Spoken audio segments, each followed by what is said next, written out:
Horror कहानियां थी। कौन थी वो? मैं 8 महीने की प्रेग्नेंट थी और अपनी डिलीवरी के लिए अपने मायके गई थी। माँ ने मुझे फोन पर बताया, घर के पीछे की तरफ जो खाली जमीन थी ना, वहाँ पर एक नया कमरा बनवा लिया है। इतने सालों के बाद जैसे ही अपने घर में कदम रखा, कुछ अलग सा लगा।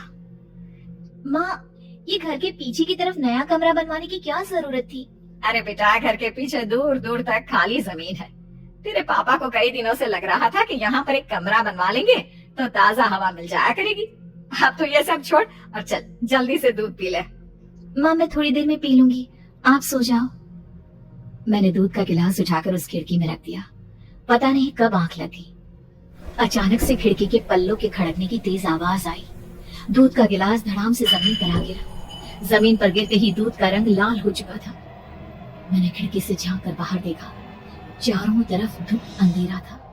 उस अंधेरे की तरफ से कुछ आवाजें आ रही थी, जैसे छोटे बच्चे आपस में खिलखिलाकर मस्ती कर रहे हो।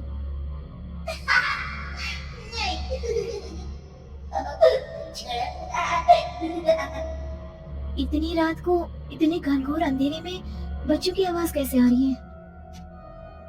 घड़ी में वक्त देखा तो ठीक 12 बजे थे। देखकर मैं सन्न रह गई। बुरी आत्माओं और भूतों की कई कहानियां मैं सुन चुकी थी। वक्त भी कुछ ऐसा ही था। ऊपर से मैं प्रेग्नेंट। सुना था कि ऐसे वक्त में अक्सर बुरी आत्माएं औरतों का पीछा करती है, तो क्या मेरे पीछे भी?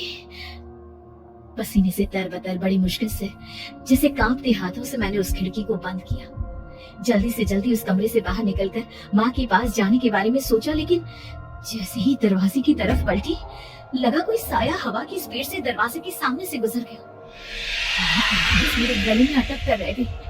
मैं जोर से चीख कर माँ को बुलाना चाहती थी, लेकिन वो आवाज खुद मेरे कानों तक नहीं पहुँच पा रही थी। तो माँ तक कैसे पहुँचती? खिड़की के पल्ले एक बार फिर तेज हवा के झोंके से धड़ाम करने लगे और पूरी ताकत से मैं चीख पड़ी। जानती थी मेरी चीख की आवाज सुनकर कुछ ही सेकंड में माँ वहां पहुंच जाएगी, लेकिन ऐसा कुछ हुआ ही नहीं। मेरा कलेजा डर के मारे फटा जा रहा था। आखिर माँ ने मेरी आवाज क्यों नहीं सुनी? इतनी गहरी नींद में तो माँ कभी नहीं सोती। ठीक पीछे खुली हुई वो खिड़की। मुझ में इतनी ताकत नहीं बची थी कि मैं पलटकर उस तरफ देख भी सकूं। हवा का एक सनसनाता हुआ झोंका उसी वक्त मेरे कानों से आकर टकराया। लगा जैसे किसी ने दबी हुई आवाज में धीरे से मुझसे कहा, चली जाओ यहाँ से। मैंने दोनों हाथ अपने कानों पर रख लिए और एक बार फिर ताकत लगाकर जोर से चीखने की कोशिश की। माँ! पापा! मेरी आवाज उस कमरे की दीवारों से टकराकर वापस मुझे ही सुनाई दे रही थी। जितनी ताकत के साथ मैंने चीखने की कोशिश की थी, कुछ ही देर बाद उससे कहीं ज्यादा तेज और दर्दनाक चीख मुझे सुनाई देने लगी। ये आवाज ठीक मेरे पीछे खिड़की से आ रही थी। वो आवाज मेरे कानों में पिघलते हुए लोहे की तरह गिर रही थी। उन आवाजों में हैवानियत थी। वो आवाजें किसी इंसान की नहीं है, इतना मैं समझ चुकी थी। कांप रहे हाथों से मैंने अंधेरे में कुछ ढूंढने की कोशिश की। तभी अचानक मेरा हाथ बेड पर रखी टॉर्च पर पड़ा। किसी तरह ताकत लगाकर टॉर्च का बटन ऑन किया, लेकिन ये क्या? सामने दरवाजे पर 3 छोटी लड़कियां खड़ी हुई थी। उनके हाथ में स्टील के चमचमाते हुए चाकू थे। मैं घबराकर लड़खड़ाई और पीछे की तरफ हटी, लेकिन तब तक वो मेरे पास आ चुकी थी। उनकी गर्दन टेढ़ी थी और उनके हाथों के वो चाकू मेरे पेट को निशाना बनाने को तैयार।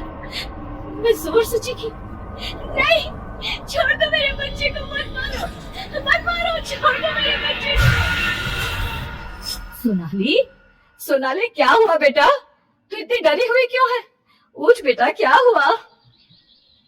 हड़बड़ाकर मैंने अपनी आंखें खोली। देखा तो दिन निकल आया था। माँ मुझे जगा रही थी। मेरा चेहरा पूरा पसीने से लथपथ था। क्या हुआ बेटा? तुमने कोई बुरा सपना देखा क्या? मैं अभी तक अपने पूरे होश में नहीं थी। वो मेरे बच्चे को मार देगी माँ। वो लड़की मेरे बच्चे को। मैंने घबराकर अपने पेट को छुआ। सब कुछ ठीक था। और वो दूध जो रात को यहाँ पर गिर गया था, उसका रंग लाल हो गया था। माँ ने हंसते हुए दूध का गिलास मुझे दिखाया। तुमने दूध पिया ही नहीं, पूरा का पूरा ऐसे ही रखा हुआ है। तुमसे कहा था ना सोनाली, सेहत के लिए लापरवाही ठीक नहीं बेटा। लेकिन मैंने तो सब कुछ अपनी खुली आंखों से देखा था। ये सपना कैसे हो सकता है?